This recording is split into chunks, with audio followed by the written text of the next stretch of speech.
ইব্রাহিম তাইমি সিদ্ধান্ত নিয়েছে হয়তো আমাকে ফাঁসি দিবে অথবা যাবজ্জীবন দিয়ে দিবে, তারপরেও তিনি বিন্দু পরিমাণ ভীত সন্ত্রস্ত হয় নাই। কারণ মুমিন কখনোই বাতিলের সামনে ভীত সন্ত্রস্ত হতে পারে না।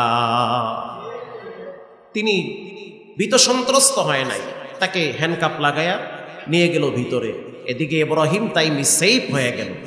আপনি মুক্ত বাতাসে ঘুরেন, কোরআনের দাওয়াত দেন, সঠিক কথা বলেন, গ্রেপ্তার আমাকে করুক, অ্যারেস্ট আমাকে করুক, যা ইচ্ছা তাই আমাকে করুক, আপনি সেফ হয়ে যান। আপনি যদি গ্রেপ্তার হন, জেলখানার ভিতরে যান, তাহলে এই উম্মতের অনেক বড় ক্ষতি হয়ে যাবে। হক কথা বলার লোক মাঠে ময়দানে পাওয়া যাবে না। আমি ভিতরে চলে যাব, আপনি ওপেনলি আবার কোরআনের ময়দানে হক কথা বলবেন। কে রাগ করলো, কে খুশি হইল, এগুলো দেখার দরকার নাই। আপনার রবের পক্ষ থেকে যা আসবে আপনি সেটাই বলে যাবেন।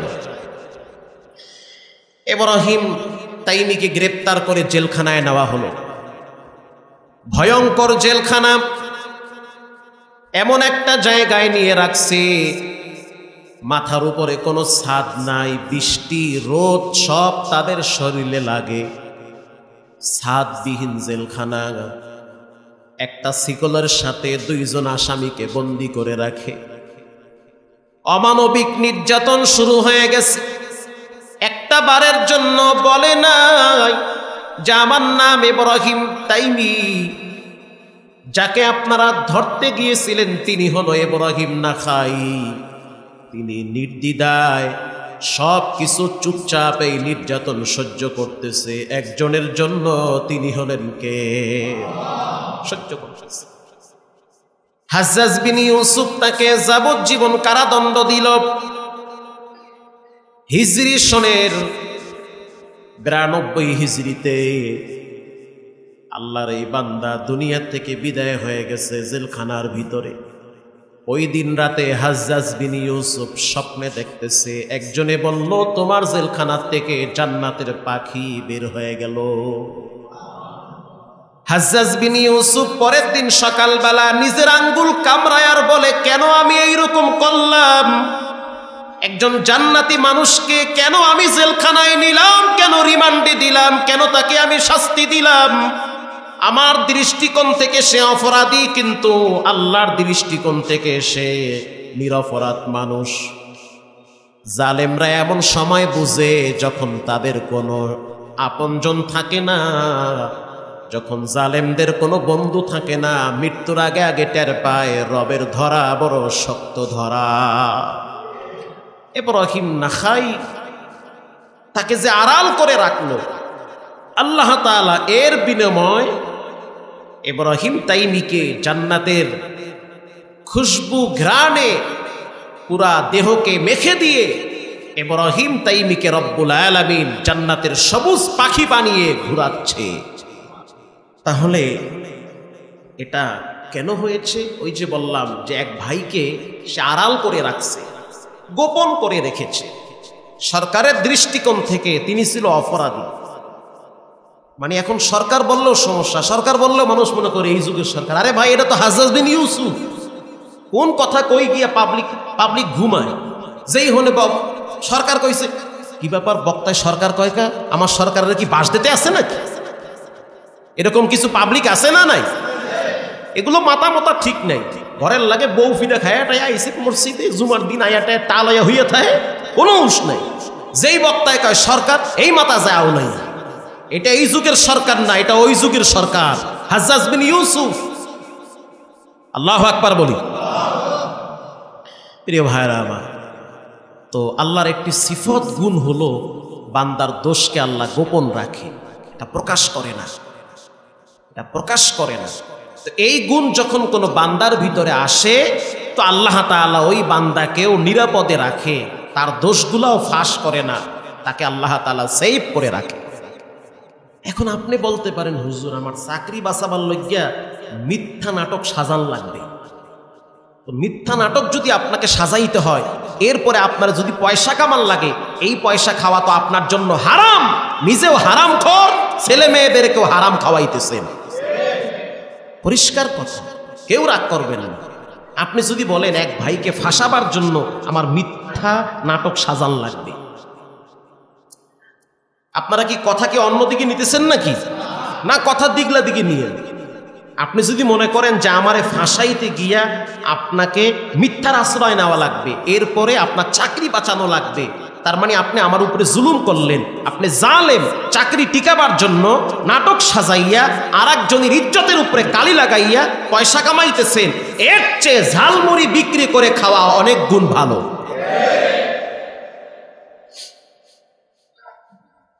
আল্লাহ আমাকে সহ আপনাদেরকে হেফাজত করেন। প্রিয় ভাইরা আমার, তা আল্লাহ তাআলার একটি বিশেষ গুণ হলো সে বান্দাকে ক্ষমা করতে ভালোবাসে, বান্দাকে সে মাফ করতে ভালোবাসে। হাদিসে আসছে যে পৃথিবীর সব দরজা যখন বন্ধ হয়ে যায় তখন আল্লাহ তাআলার দরজা খোলা থাকে, আল্লাহর দরজা খোলা থাকে। আল্লাহর রাসূল বলেন যে গভীর রাত্রে যখন কোনো মুমিন বান্দা 2 রাকাত নামাজ পড়ে আল্লাহর দরবারে হাত তুলে বন্দুকের গুলি মিস, এই দোয়া কোনোদিন মিস হতে পারে না। এটা বুলেটের মতো গিয়ে লাগে। আরে বুলেট লাগছে তো বাইরে হয়ে গেছে, মইরা গেছে, শেষ না। এর চেয়ে তীব্র যন্ত্রণাদায়ক শাস্তি হবে একজন মাজলুমের দোয়া যখন জালেমের উপরে গিয়ে লাগবে। এটা ভয়ঙ্কর শাস্তি। প্রিয় ভাইয়েরা আমার, গীবত করা হারাম, মানুষের দোষ চর্চা করা হারাম, কিন্তু 6 কারণে গীবত করা বৈধ আছে। এর ভিতরে অন্যতম একটি কারণ হলো জালেমের বিরুদ্ধে সুবিচার পাওয়ার জন্য বিচারকের কাছে দোষ ত্রুটি বর্ণনা করা জায়েজ করেছেন কে? লা ইউহিব্বুল্লাহুল জাহরা বিস-সুই মিনাল কওলি ইল্লা মান যুলিম ওয়া কানাল্লাহু সামিআন আলিমা। আল্লাহ তাআলা বলেন যে আমি কেউ দোষ চর্চা করুক, মানুষের ব্যাপারে দোষ ত্রুটি প্রকাশ করুক, এটা আমার পছন্দ না। তবে হ্যাঁ, মাজলুমের ব্যাপারে, মাজলুম যদি জালেমের বিরুদ্ধে বিচারের আশায় দোষ ত্রুটি প্রকাশ করে, এটা শুধু জায়েজই না, এটা উত্তম কাজ। যেমন আপনি যদি মাজলুম হন এলাকার সন্ত্রাসী দ্বারা অথবা কোনো ব্যক্তি দ্বারা, যদি আপনি জুলুমের শিকার হন, আপনি তখন সেই পরিপূর্ণ দোষ ত্রুটিগুলো তার ঊর্ধ্বতম কর্মকর্তার কাছে আপনি বলতে পারবেন। কারণ তার জুলুম থেকে আপনাকে যেভাবে আপনি সেভ করতে চান, ঠিক তেমনি ভাবে গোটা জাতিকেও সেভ করতে হবে। এজন্য দোষ ত্রুটি যা আছে সব বলতে হবে যে এ জালেম, এ জুলুম করে। এই কথাগুলো আল্লাহ তাআলা কোরআনে উল্লেখ করেছেন যে কোনো ব্যক্তি যদি জুলুম থেকে মুক্তি পেতে চায়, এজন্য সে যদি জালেমের দোষ ত্রুটি প্রকাশ করে, এটা শুধু জায়েজ না, এটা উত্তম কাজ। প্রিয় ভাইরা আমার, নবী করিম সাল্লাল্লাহু আলাইহি ওয়াসাল্লামের দরবারে একজন মহিলা আসছে, নাম হলো ফাতেমা বিনতে কায়েস রাদিয়াল্লাহু তাআলা আনহা। এটা মজার কথা, মজার একটা হাদিস। আয়েশা বলতেছে, হুজুর, আমাকে 2 জন ব্যক্তি বিবাহের প্রস্তাব দিয়েছে। আমার কথা কি আপনারা শুনতেছেন?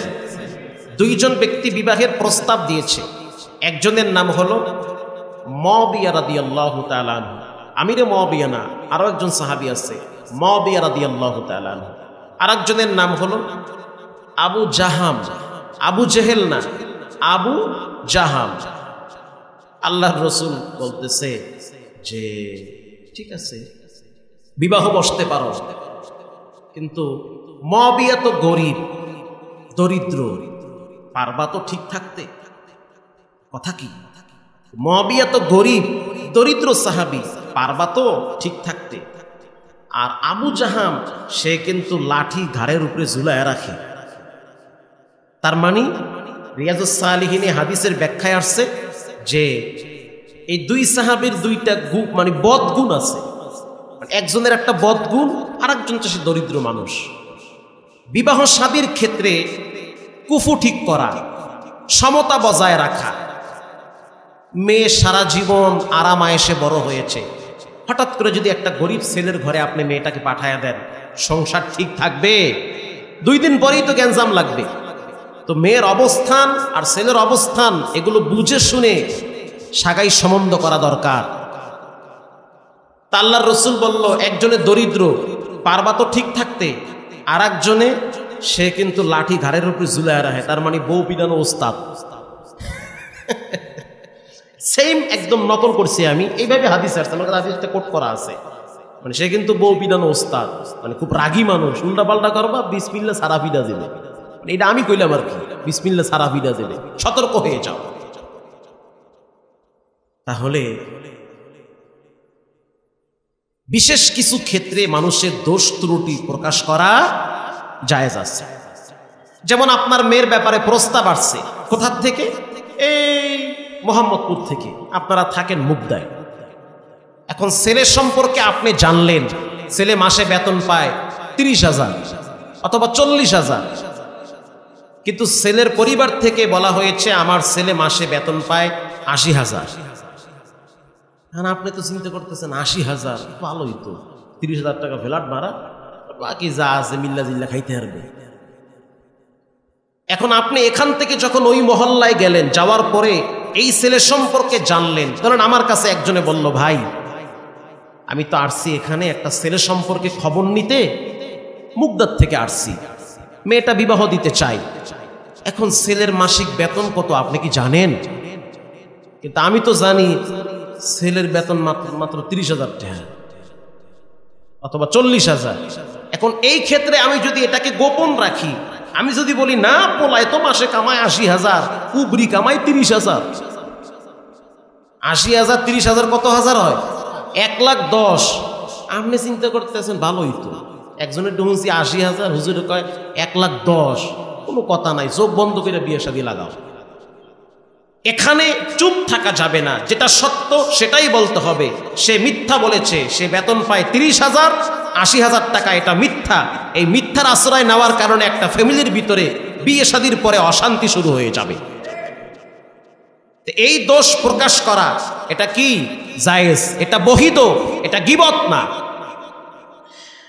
তো জালেম থেকে নিষ্কৃতি পাওয়ার জন্য দোষ ত্রুটি প্রকাশ করা কি গীবত? গীবত না। 2 নম্বরে সতর্ক করার জন্য গীবত জায়েজ। যেমন আপনি একজনের সাথে লেনদেন করবেন, ওই ব্যক্তির ভিতরে আমানতদারি ঠিক নাই, আরো 2-4-10 জন ব্যক্তির সাথে ধোঁকাবাজি করেছে। এখন আপনাকে একজনে প্রশ্ন করলো, ভাই লোকটা বিপদে পড়েছে, রাত্রিবেলা আইসা আমার হাতে পায়ে ধইরা বলে 1 লাখ টাকা ধার দেন, কিন্তু আপনি জানেন আরো 30 জনের সাথে সে প্রতারণা করেছে। তখন আপনার উচিত সতর্ক করা, সাবধান, আমি জানি আরো কয়েকজনের সাথে সে লেনদেন ঠিক রাখে নাই, আপনার সাথেও সেম এরকম হতে পারে। তাহলে এই ক্ষেত্রে এই দোষগুলা বলা কি অপরাধ হবে? এটা অপরাধ না, এটা বহিদ, এটা জায়েজ। এরপরে আরো কিছু ক্ষেত্র বিশেষে দোষ ত্রুটি প্রকাশ করা জায়েজ। যেমন উপদেশ দেওয়ার ক্ষেত্রে, কোনো ব্যক্তি যদি জীবিত থাকে, তার শেষ পরিণাম যদি খারাপ হয়, যেমন মদখোর, মৃত্যুর সময় তার চেহারা কালা হয়ে গেছে, জিহ্বা বের হয়ে গেছে, এমন একটা বিদঘুটি অবস্থা যে কেউ দেখলেই বুঝতে পারে যে এর অবস্থা খুব ভয়াবহ। এই বিষয় নিয়ে খতিব সাহেব, ইমাম সাহেব, বক্তা সাহেব আপনি মানুষকে উপদেশ দেওয়ার জন্য দৃষ্টান্ত হিসাবে পেশ করেন, এটা গীবত না, এটা বহিদ। আল্লাহু আকবার বলেন, এটা বহিদ। যেমন ফেরাউন, এ কি ভালো ছিল না খারাপ ছিল? হাজ্জাজ বিন ইউসুফ ভালো না খারাপ? সে জালেম ছিল। এখন তার পরিণাম কেমন ছিল এই বিষয় নিয়ে আপনি যদি আলোচনা করেন, এটা কি গীবত হবে? এটা গীবত হবে না। ঠিক তেমনি ভাবে এই ক্ষেত্রে এই আলোচনাগুলা করা বহিদ আছে, জায়েজ আছে। নবীর কাছে একজন সাহাবী গেল, সাহাবী যাওয়ার পরে বলতেছে, একজন সাহাবী গেল, একজন অপরাধীকে ধরে নিয়ে গেছে, অপরাধীর হাত ধরে টাইনা নিয়ে নবীর কাছে গেছে। যাওয়ার পরে আল্লাহর রাসূল বলল যে একে তুমি কেন নিয়ে আসছো? তখন সে বলল, তুমি বলো তোমাকে আমি কেন নিয়ে আসছি। এখন সে তো বেকা জায়গায় পড়ে গেছে, সে বলতেছে হুজুর আমি এই অপরাধ করছি, সে দেখে ফেলাইছে, সে আমার ধরে নিয়ে আসছে আপনার কাছে। আল্লাহর রাসূল ওই সাহাবীকে বলতেছে তুমি চাইলে তাকে গোপন রাখতে পারতে, এটাই তোমার জন্য উত্তম ছিল। সুবহানাল্লাহ বলি, মানে তুমি চাইলে বিষয়টাকে গোপন রাখতে পারতে, এটাই তোমার জন্য উত্তম ছিল। যেহেতু ফাঁস করে দিয়েছ, বিচার যা হওয়ার তাই হবে। তার মানে হলো দুইটা বিষয় নিয়ে আমি কথা বলতেছিলাম। একটা হলো মুসলিম ব্যক্তিবর্গ তাদের দোষ ত্রুটিগুলো প্রকাশ না করে কি করা, গোপন রাখা, এটা গোপন রাখা। এমনকি সে যদি শরিয়া মোতাবেক শাস্তির উপযুক্ত হয়, যেহেতু শরিয়া বোর্ড নাই, শরিয়া ব্যক্তির শাস্তির প্রচলন আমাদের দেশে নাই, তারপরেও তাকে আপনি সেভ করে রাখেন, বুঝাইয়া দেন, এরপরে যেন এরকম অপরাধ না হয়। তাহলে মুমিন ব্যক্তির দোষ ত্রুটি গোপন রাখা, এই গুণটা কার? এই গুণটা আল্লাহ। এই গুণ যখন আপনার ভিতরে আসবে তো আপনি আল্লাহর পেয়ারা বান্দা হয়ে যাবেন। পারিবারিক জীবন, সাংসারিক জীবন, অর্থনৈতিক জীবন, সব ক্ষেত্রে আপনি এটার একটা প্রতিফল বুঝতে পারবেন যে এর কিছু একটা ভালো দিক আসতেছে। প্রিয় ভাইরা আমার, এরপরে যে ব্যক্তি নির্দ্বিধায় পাপ করে, যে ব্যক্তি পাপ করতে করতে লজ্জা শরমের চাদর তুইলা ফেলাইছে, ওই ব্যক্তির ব্যাপারে দোষ ত্রুটি প্রকাশ করা বৈধ আছে। যে ব্যক্তি লজ্জার চাদর উঠায় ফেলাইছে, ওর নিজের লজ্জা নাই, শরম নাই, বেহায়া, বেলাজা, বেশরমা, এই ব্যক্তির ব্যাপারে যদি আপনি দোষ ত্রুটি বইলা মানুষকে সতর্ক করেন, এটা গীবত হবে না, এটা বৈধ হবে। এরপরে আরেকটি বিষয়, সেটা হলো কারো দ্বারা যদি ঈমান নষ্ট হয়। যেমন আপনাদের মহল্লায় যদি একজন ভণ্ড পীর আসে, ভণ্ড পীর আমগো দেশে আছে না নাই? রাগ করবেন না, অনেক ভণ্ড পীর আছে আমগো দেশে। এখন তার দ্বারা যদি ঈমান নষ্ট হয়, সে বিদআত চালু করে, কুফরি মতবাদ চালু করে, মানুষকে শিরকে লিপ্ত করে, তার নাম ধরে জাতিকে সচেতন করা, এটা গীবত না, এটা ভালো কাজ, এটা উত্তম কাজ। প্রিয় ভাইরা আমার, তাহলে 6 কারণে গীবত করা জায়েজ। বলেন কয় কারণে? 1 নম্বরে জুলুম থেকে বাঁচার জন্য, 2 নম্বরে সংশোধনের উদ্দেশ্যে গীবত করা যাবে, সংশোধনের উদ্দেশ্যে। যেমন সন্তান অপরাধ করলো, সন্তান অপরাধ করেছে, বিচারটা কার কাছে দিবেন? বাপের কাছে। সন্তান এই ত্রুটি করেছে, ভাই আপনার ছেলে তো বখাটে হয়ে গেছে, হাফ প্যান্ট পইরা হুন্ডার পিকআপ বাড়াইয়া আর এক লেডিসের পিছনে নিয়ে রাস্তায় এমন জোরে গাড়ি চালায়, পানি ছিটতে গিয়ে আর এক বাটার নাহে পড়ে, আছে না নাই? এটা সংশোধন। আপনি তার বাবাকে বলেন, আপনার ছেলেকে সতর্ক করেন, সংশোধন করেন। ছাত্র যদি অপরাধ করে, কাকে বলা হবে? শিক্ষককে। শিক্ষক বিচার করবে না, কারণ শিক্ষক বিচার করতে গিয়ে নিজেই তো ঠেলা খায়। হ্যাঁ, চিন্তা করবে যে তোমারটা তুমি বোঝো, হ্যাডটা হে বুঝবে, এর মধ্যে আমি না, আমি কোনো মতে যোগ বিয়োগ করাইয়া নিজের জীবন লইয়া বাঁচতে পারলেই হয়। কথা ঠিক না বে? ঠিক। আগে দেখতাম শিক্ষকেরা আঙ্গ কান ধরাইতো, 1 ঘন্টা 1 মিনিট দেরি কইরা আইলে বাইরে কান ধরে খাড়ায় তাও সূর্যের দিকে চায়া থাকতা, ওস্তাদ বলছে। আর এখন ওরে সুবহানাল্লাহ, ছাত্ররা শিক্ষকের কান ধরাইয়া পানিতে নামায়। কথা ঠিক না বে? ঠিক। আল্লাহ মাফ করুক, কোন দিকের কথা কই যাইতেছে। তো সংশোধনের উদ্দেশ্যে গীবত করা কি আছে? আরো জোরে বলেন, জায়েজ আছে। 1 নম্বরে জুলুমের বিরুদ্ধে গীবত করা কি জায়েজ, জুলুমের বিরুদ্ধে। 2 নম্বরে সংশোধনের জন্য গীবত করা কি জায়েজ। 3 নম্বরে অন্যকে সতর্ক করার উদ্দেশ্যে, আমানতদারি ঠিক থাকবে না, ছেলেমেয়ের বিবাহ শাদী ঝামেলা হতে পারে, সাবধান, সতর্ক হও, সাবধান, সতর্ক হও, এই জন্য গীবত করা কি?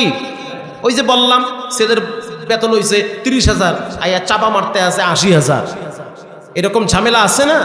আমরা মাঝে মাঝে পত্র পত্রিকায় দেখি। তো যাই হোক, সতর্ক করা। 4 নম্বরে লজ্জাহীন ব্যক্তির গীবত করা জায়েজ। যার লজ্জা নাই ওর আবার গীবত কি আবার, ও তো সবই সমান, ও তো সবই লজ্জা শরম নাই।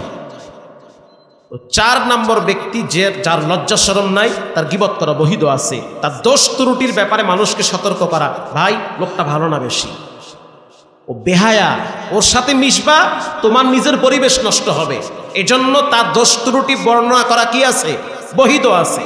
5 নম্বরে শিক্ষা গ্রহণের উদ্দেশ্যে গীবত করা জায়েজ আছে, এটা বহিদ। 6